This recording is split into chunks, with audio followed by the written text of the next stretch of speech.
आज हम आपको भगवान शंकर की बड़ी ही अद्भुत कहानी सुनाने जा रही हूँ। एक बार भगवान भोलेनाथ पृथ्वी लोक पर भ्रमण के लिए गए तो उन्होंने एक युवा को देखा। वह ईश्वर को दोष देता जा रहा था। वह अपने जीवन से निराश था, दुखी था। तब भगवान शंकर बौद्ध भिक्षु का रूप धारण करके उस युवा को असली दुख के बारे में ज्ञान देते हैं। तो चलिए इस कहानी के माध्यम से समझते हैं कि असली दुख क्या होता है। अगर आप यह कहानी सुन रहे हैं तो पूरा सुनिए। इस कथा को आधा अधूरा छोड़कर जाने की गलती मत करिएगा, क्योंकि इस पवित्र कथा को पूरा सुनने से मनचाहा फल की प्राप्ति होगी। इसलिए इस कथा को पूरा सुने। आप शिव भक्त हैं तो भोलेनाथ का अनादर ना करें। सुख और दुख एक ही सिक्के के दो पहलू हैं। ये बात तो आपने सुनी ही होगी। सुख और दुख हमारे जीवन में लगातार आते ही रहते हैं और हमें लगता है कि हमारे जीवन में हजारों दुख हैं, हजारों समस्याएं हैं।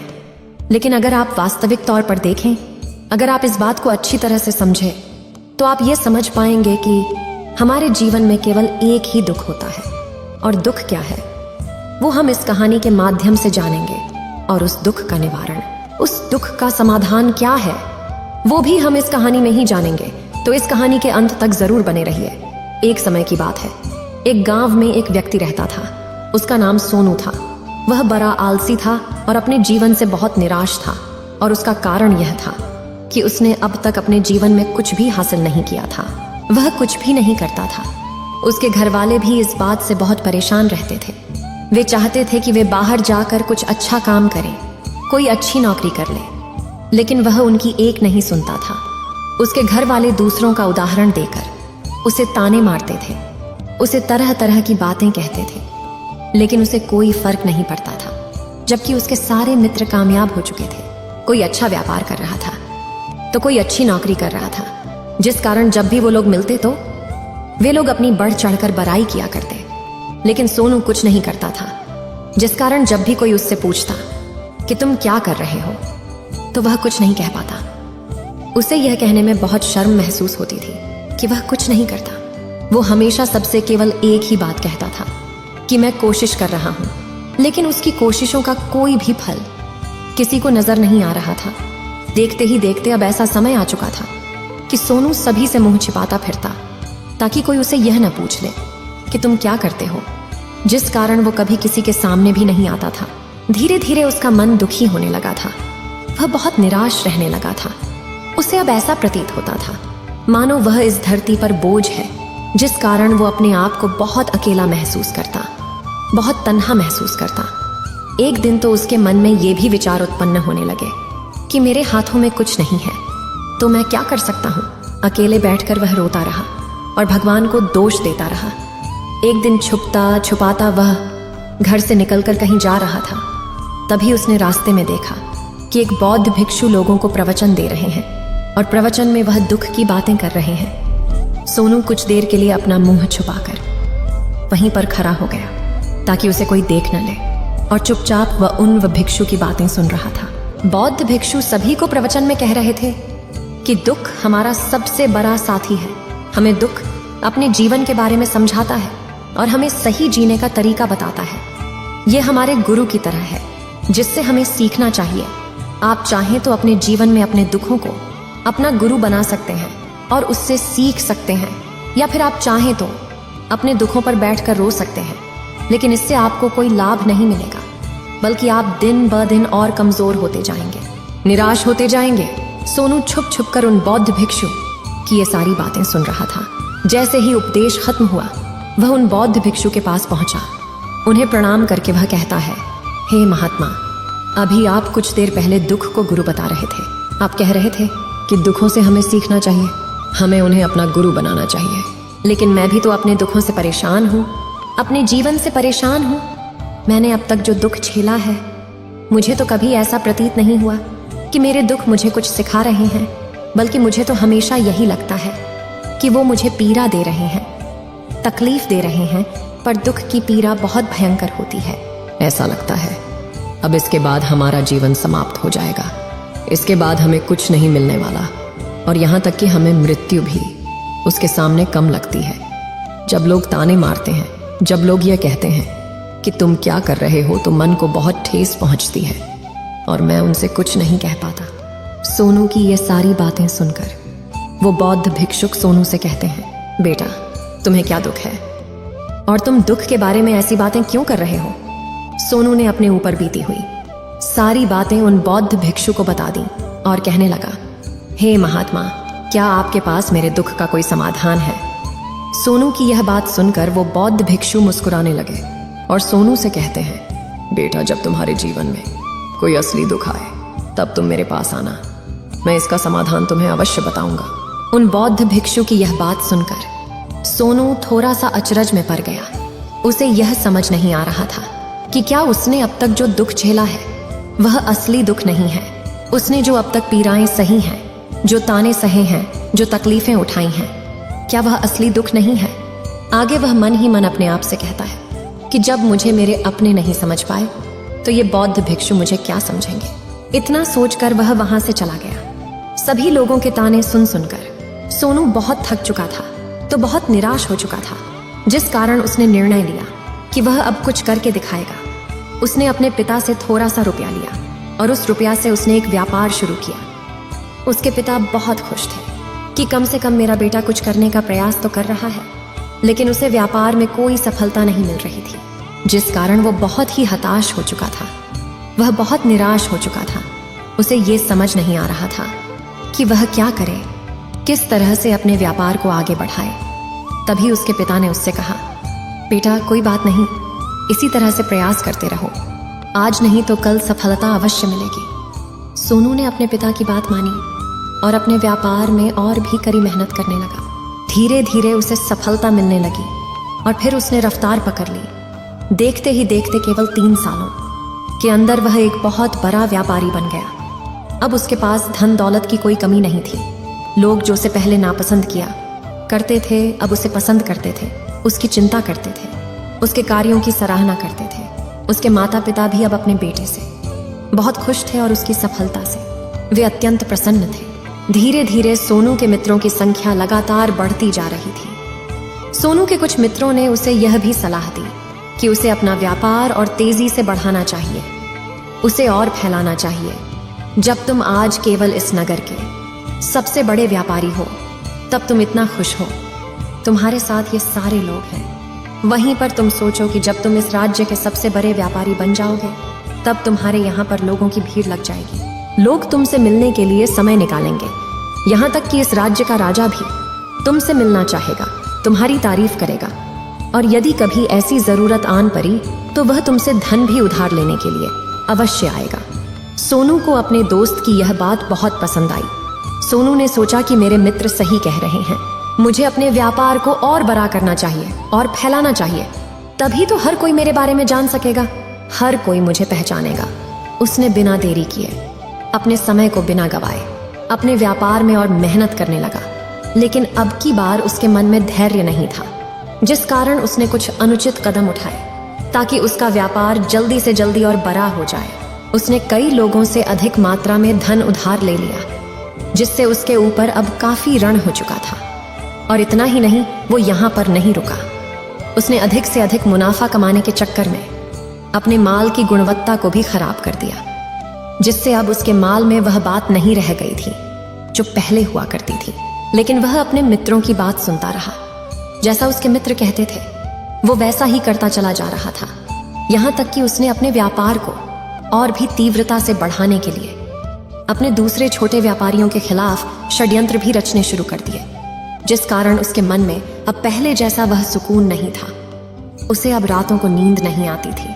वह केवल एक ही विचार में लगा रहता था कि किस तरह से उसका व्यापार पूरे राज्य में फैल जाएगा और वह इस राज्य का सबसे बड़ा व्यापारी बन जाएगा, जिस कारण वह दिन रात केवल इसी मेहनत में लगा रहता, वह किसका व्यापार जल्दी से जल्दी और बड़ा हो जाए। हालांकि उसके पास अब सब कुछ था, धन दौलत, अच्छा घर, गाड़ियां, नौकर चाकर, सभी सुख सुविधाएं। लेकिन उसके बावजूद भी वह उन चीजों का लाभ नहीं उठा पा रहा था, क्योंकि उसका पूरा ध्यान केवल अपने व्यापार को और उन्नति पर ले जाना था।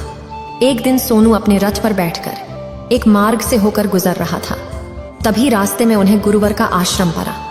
ये देखकर वह उन बौद्ध भिक्षु के पास गया और बौद्ध भिक्षु से कहने लगा, हे महात्मा, आपने कहा था कि जब मेरे जीवन में कोई असली दुख आए तब मैं आपके पास आऊं। इस कारण मैं यहाँ पर आया हूँ। आज मैं बहुत दुखी हूँ। मैं रातों को सो नहीं पाता। मेरे पास सब कुछ होते हुए भी मैं उनका लुत्फ नहीं उठा पाता। उसने अपनी सारी बातें एक एक करके उन बौद्ध भिक्षु को बता दी।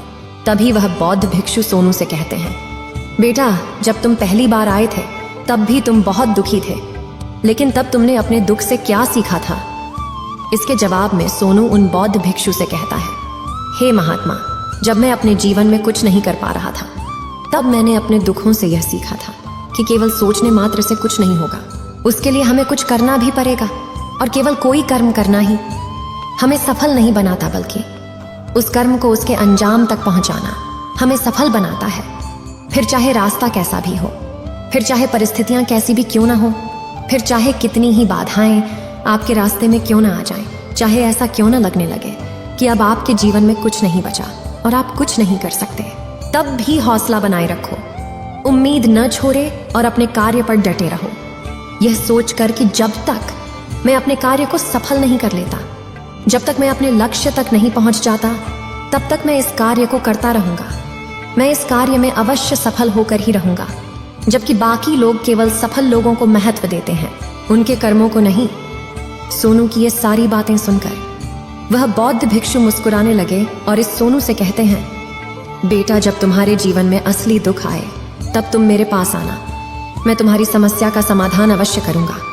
इतना कहकर वह बौद्ध भिक्षु वहां से उठकर चले गए। सोनू एक बार फिर से उनकी ये बातें सुनकर आश्चर्यचकित रह गया। उसे अब ये समझ नहीं आ रहा था कि क्या उसने जो दुख देखा है, उससे जो तकलीफें अब तक सही हैं, क्या वह असली दुख नहीं है? उसके मन में अब एक सवाल उत्पन्न होने लगा कि असली दुख क्या है और इसकी पहचान क्या है, और मुझे कैसे पता चलेगा कि इस समय में असली दुख मैं हूं। लेकिन उसने कुछ नहीं कहा। वह यह सब सोच ही रहा था कि तभी वह बौद्ध भिक्षु सोनू के पास एक बड़ा सा घड़ा लेकर पहुंच जाते हैं। उस घड़े के अंदर सोने के सिक्के थे। उस घड़े को देते हुए वह बौद्ध भिक्षु सोनू से कहते हैं, बेटा, तुम इसे उस पैर के नीचे दबा दो, क्योंकि ये मेरे किसी काम का नहीं है। जब मुझे इसकी जरूरत पड़ेगी तब मैं वहां से खोद कर इसे निकालूंगा, लेकिन अभी के लिए इसे वहां पर मिट्टी के नीचे दबा दो। सोनू ने उस बौद्ध भिक्षु की बात मान ली और वो घड़ा उस पैर के नीचे जाकर मिट्टी में दबा दिया। इतना करके वह गुरुवर को प्रणाम करता है और वहां से वापस अपने घर की ओर लौट जाता है। धीरे धीरे समय बीतता गया। समय के साथ साथ सोनू व्यापार में और भी ज्यादा उन्नति कर चुका था, लेकिन माल की गुणवत्ता अच्छी न होने के कारण अब उसके व्यापार में घाटा होने लगा। और धीरे धीरे ऐसा समय आया कि उसका व्यापार पूरी तरह से चौपट हो गया। अब उसके पास कुछ नहीं बचा था, बल्कि उसने जो कर्जे लिए थे वो कर्जे भी अब उसे चुकाने थे। लेकिन वह तो यह सोचकर निश्चिंत था कि उसने जो कुछ भी कर्जे लिए हैं वो कर्जे उसने अपने मित्रों से लिए हैं, जिस कारण वह उन्हें लौटाने में थोड़ी देर अवश्य कर सकता है। वह तो यह सोच रहा था कि उसके मित्र उसका बुरे समय पर साथ देंगे, लेकिन सबसे पहले उसके मित्र ही उसे अपना कर्ज वापस लौटाने की मांग करने लगे।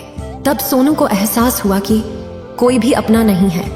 उसने अपने मित्रों से उस कर्ज को लौटाने के लिए थोड़ी सी मोहलत मांगी, लेकिन सोनू के किसी भी मित्र ने उसे कर्ज लौटाने के लिए वह मोहलत नहीं दी, बल्कि वे लोग उसे जान से मारने की धमकी देने लगे।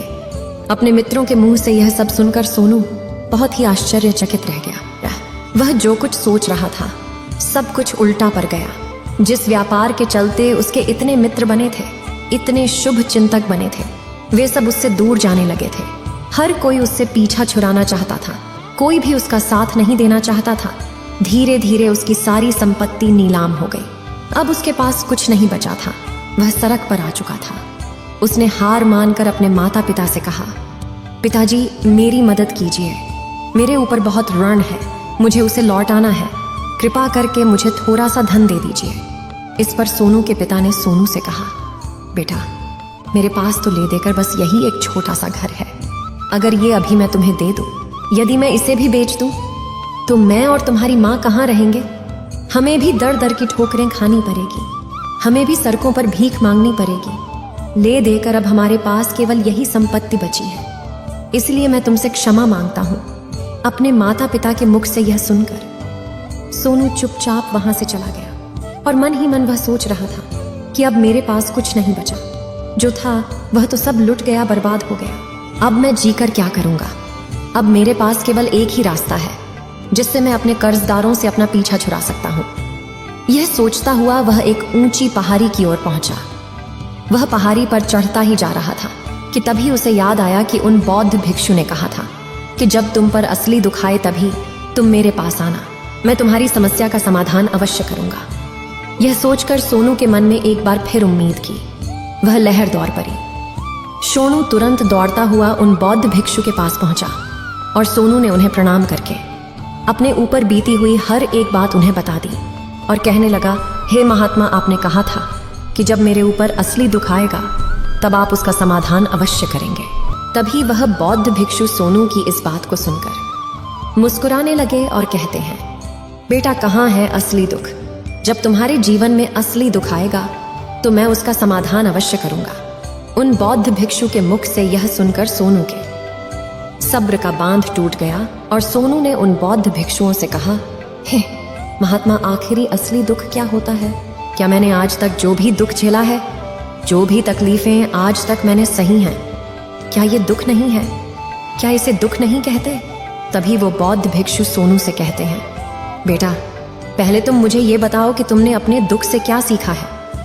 इसका जवाब देते हुए सोनू उन बौद्ध भिक्षु से कहता है, हे महात्मा, मैंने तो यही देखा है कि जो लोग तुम्हारी तरक्की में तुम्हारा पीछा करते हैं, तुम्हारे साथ जुड़ते हैं, वो लोग तुम्हें अवश्य धोखा देंगे, क्योंकि ऐसे लोग बुरे समय पर तुम्हारा साथ नहीं देने वाले, बल्कि तुम्हारा फायदा उठाने का ही वह प्रयास करेंगे। इसलिए ऐसे लोगों पर भरोसा न करें, बल्कि जो लोग तुम्हारी असफलता के समय पर, तुम्हारे बुरे समय पर तुम्हारे साथ खड़े हैं, वही तुम्हारे असली मित्र हैं और वही तुम्हारे साथ रहते हैं। और ऐसे लोग तुम्हें बहुत कम मिलते हैं, और जिन्हें भी ऐसे लोग मिलते हैं उन्हें हमेशा उनकी कद्र करनी चाहिए। आगे सोनू उन बौद्ध भिक्षु से कहता है कि जब तुम कोई कार्य कर रहे हो तो उसे पूरी ईमानदारी से करो, धैर्य रखो, लालच न करो और अपने लक्ष्य तक पहुंचने के लिए किसी के लिए भी कोई षड्यंत्र न रचो, क्योंकि ऐसा करने से तुम्हारे साथ ही बुरा होगा और तुम्हें हमेशा नुकसान में रहोगे। सोनू की ये सारी बातें सुनकर बौद्ध भिक्षु उस पैर के पास पहुंचे। उन्होंने गड्ढा खोदा और वह घड़ा निकालकर उस सोनू के हाथ में थमा दिया, जिसमें सोने के सिक्के भरे हुए थे। वह घड़ा सोनू के हाथ में थमाते हुए उन बौद्ध भिक्षुओं ने कहा, लो इसे पकड़ो, और जब तुम्हारे जीवन में असली दुख आए तब तुम मेरे पास आना, मैं इसका समाधान अवश्य करूंगा। सोनू अब भी बड़ी अचरज में था। उसे यह समझ नहीं आ रहा था कि आखिर ये असली दुख है क्या। लेकिन उसने अपने हाथों में पड़े हुए उस घड़े को देखा जिसके अंदर सोने के सिक्के थे। ये देखकर उसे मन ही मन ये लगा कि चलो, अब तो थोड़ी सी राहत अवश्य हो जाएगी।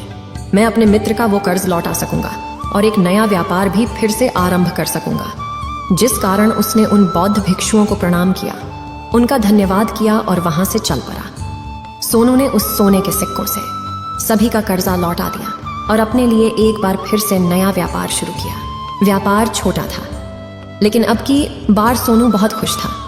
उसने पूरी ईमानदारी, मेहनत और लगन के साथ अपने व्यापार पर काम किया और देखते ही देखते एक बार फिर से वह एक बड़ा व्यापारी बन गया। लेकिन अब की बार वो बहुत खुश था, क्योंकि इस बार उसने कोई लालच नहीं की, न ही किसी के लिए षड्यंत्र रचा, बल्कि उसने पूरी ईमानदारी और मेहनत के साथ अपने व्यापार पर काम किया।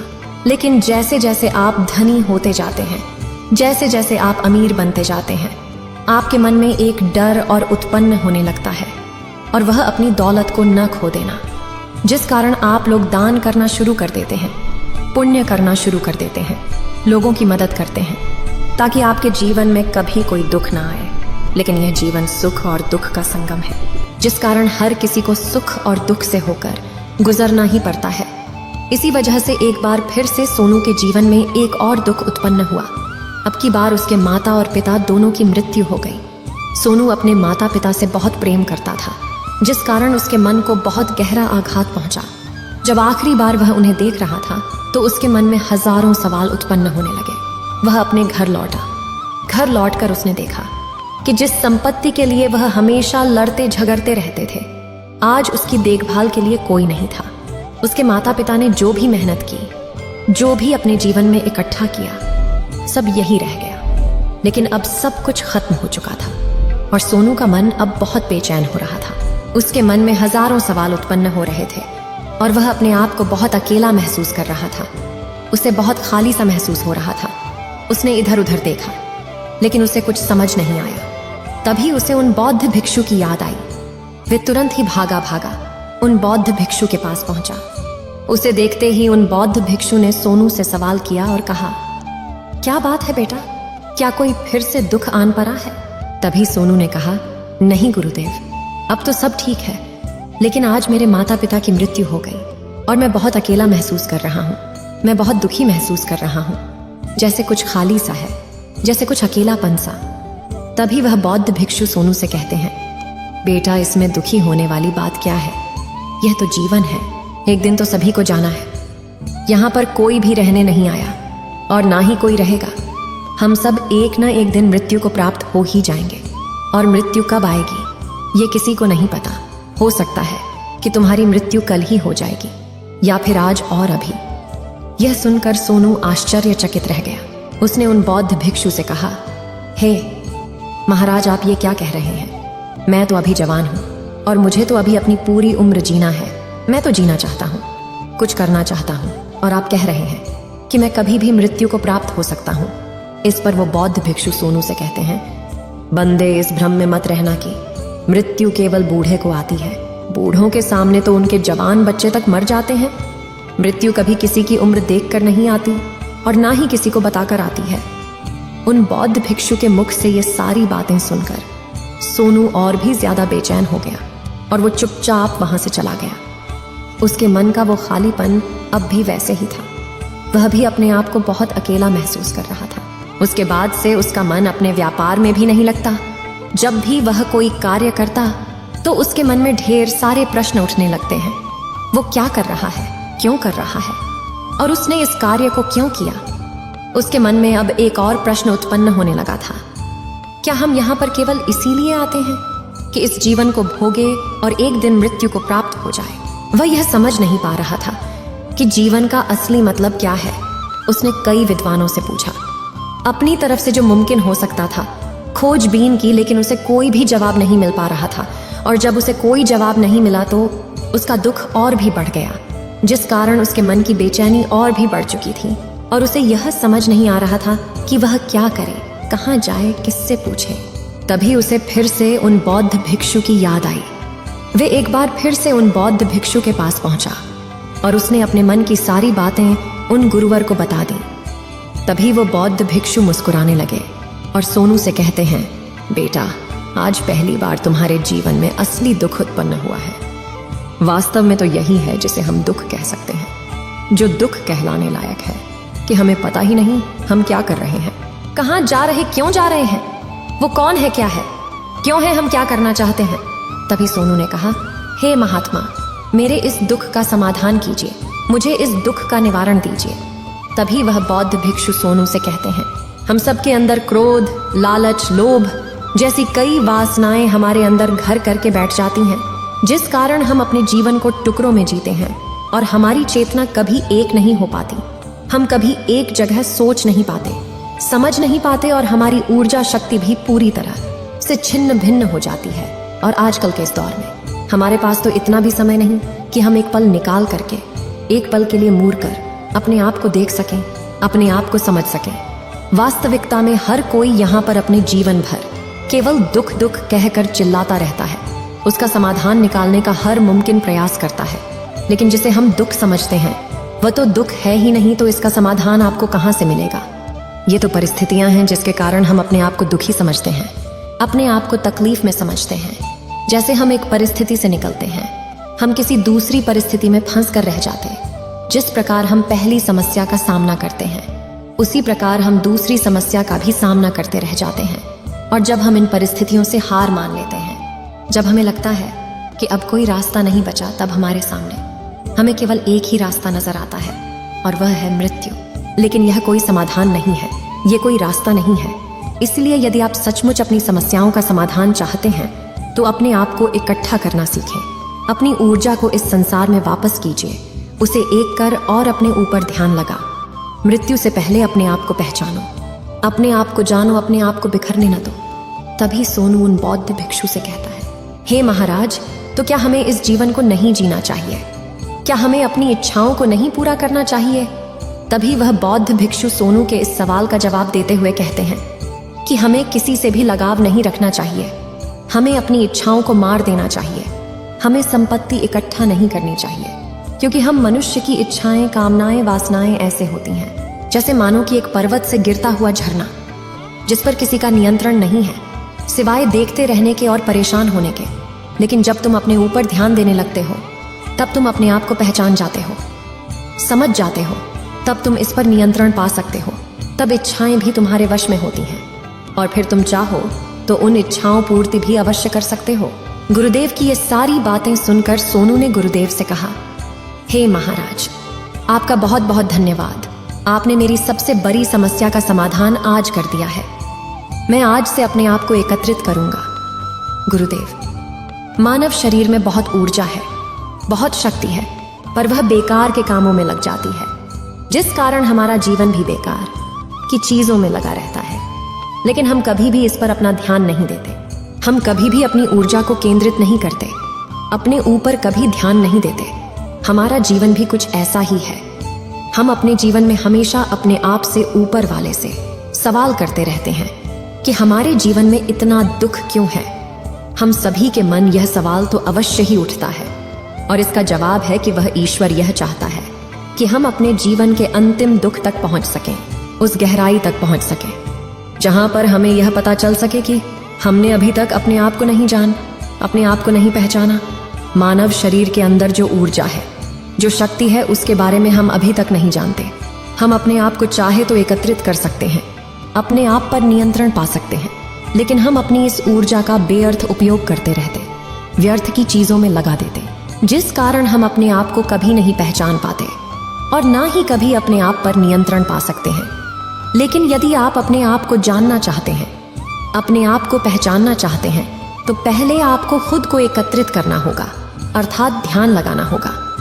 ध्यान से ही आप अपने दुखों की उन समस्याओं का समाधान निकाल सकते हैं, और तभी आप अपने आप को पहचान सकते हैं, जान सकते हैं और अपने जीवन के हर दुखों का समाधान भी कर सकते हैं। इस वीडियो को बोलते समय कोई त्रुटि हो तो मैं क्षमा चाहती हूँ। उम्मीद है आप सभी को ये वीडियो अच्छी लगी होगी। अगर आप शिव के सच्चे भक्त हैं तो चैनल को सब्सक्राइब और वीडियो को लाइक करके कमेंट में हर हर महादेव लिख दीजिए।